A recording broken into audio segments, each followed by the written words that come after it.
صباح الخير، يوم جديد ولانش بوكس جديد. شايفين شكله تحفة وبسيط ومفهوش اي خزعبلات. لو اول مرة تشوفوني انا اسمي هدير، ما تنسوش اللايك والشير لو عجبكم الفيديو.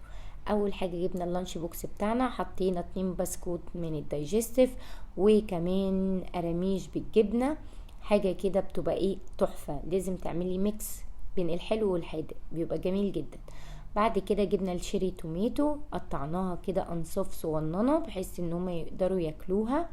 وكمان قطعنا الخيار شرايح بالشكل الجميل ده وبدأنا نرصها. وما نسيتش احط الستيكس كمان اللي هياكلوا بيه الحاجات الجامده دي. حطيت بقى عيون كده نضاره للخيار وسوشي للطماطم.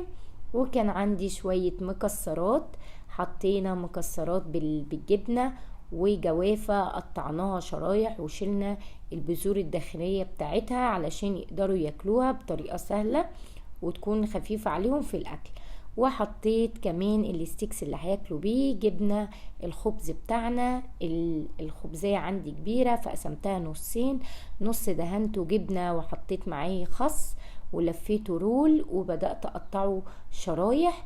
والنص التاني دهنته مربى وبرضو قطعته ولفيته قطعته شرايح بالشكل ده وبدأت أرص الجبنة. وبعدين حطيت لها الأسد التحفة دي علشان ايه ياكلوا بيه.